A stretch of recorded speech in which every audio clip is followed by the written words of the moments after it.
Geri de geliyor masaya. Bakın öyle oldu. Ne bakın zaten. Aynısını taklar mı geçen?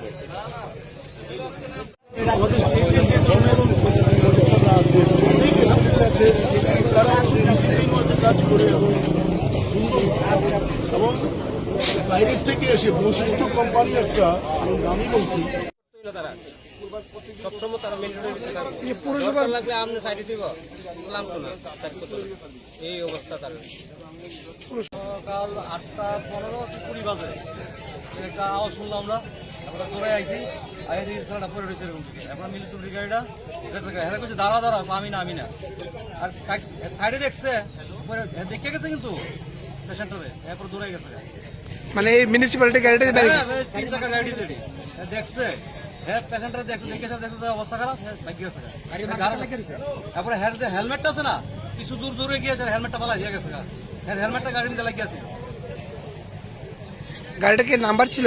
Number তো বোঝা যায় না কেন গাড়ির তো কোনো নাম্বারটা আমার বোঝা যায় না তো আপনার কি হয়? কি নামের? অভিজিৎ দাস এই রুটে কি কারণে আছে? শ্বশুর বাড়ি বলবো আজকে কি শ্বশুর বাড়িতে বাড়ি যাওয়ার পথে কি করেন উনি? রাইডার কি শুনে আইছে?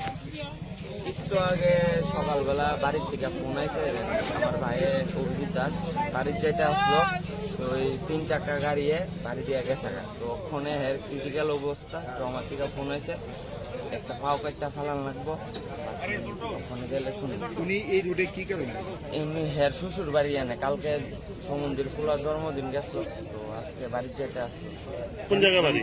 বাড়ি জিবি 79 এখন অব্দি জানতে পারছেন না দুর্ঘটনা কিভাবে হয়েছে? বুঝছে মানুষ যেটা শুনছি গাড়ি এমসির গাড়ি বাড়ি দিয়ে গেছে বর্তমানে গাড়ি বা গাড়ির চালকরা আটক করছে। না এটা তো করতে পারি না অভিজিৎ বাবুর অবস্থা কিরকম? এর অনেক খারাপ অবস্থা পাও একটা ফেলা তারপরে মানে আশঙ্কাজনক অবস্থা কি করে?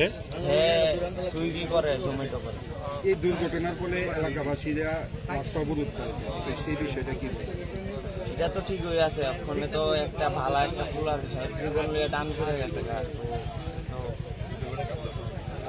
হেভি স্পিডে যাচ্ছে মদ খেয়ে আছে আর স্কুলে বাস আমরা যদি স্কুলে বাস পাবলিক স্কুলে মানে রাস্তা কোনো ক্রস হতে দেয় না মেন রোডে রিজালে মানে একটা বাইকের সাইড দেয় না একটা গাড়ির সাইড দেয় না এখানে আপনার ট্রাক অটো মানে একটা লোকেরা বাড়ি দিয়ে মানে চলে গেছে মানে বাড়ি দেওয়াতে মানে একটা পাও মানে একদম পুরো আর একটা হার এখানে পরে আসলো এটা মানে পুলিশে নিয়ে চলে গেছে বাইক রাইডারকে একটা এমসি গাড়ির সাথে একটা সংঘর্ষ হয়েছে ইবিটিতে আসা এসে কি দেখলেন মানে বাইক চালক দুর্ঘটনা? বাইক চালক তো শিফটেড হয়েছে হসপিটালে এখন এমসি গাড়িটা আইডেন্টিফিকেশনের প্রসেস চলতেছে বাইক চালকের নাম পরিচয় কি পাওয়া যায়? এখনো পুরোটা পাওয়া যায় নাই বাকিটা আমরা দেখি আমরা এখান থেকে যাওয়ার পরে জানা যাবে স্থানীয়দের একটা অভিযোগ এএমসির গাড়িগুলি মানে চলা গতিবিধি সেটা ঠিক নয় বা তারা দ্রুত গতিতে চলছে এই এলাকার এবং এর প্রতিবাদে তারা রাস্তা অবরোধ করেছে সেই বিষয়টা কিভাবে দেখছে? সেটা আমি দেখি এলাকার লোকজনের সাথে আর গাড়ি তো প্রচুর চলছে তো সেই অ্যাকচুয়ালি এমসির ম্যাক্সিমাম গাড়ি এই রুট দিয়ে চলে তো জিনিসটা আমরা তদন্ত করে দেখতেছি।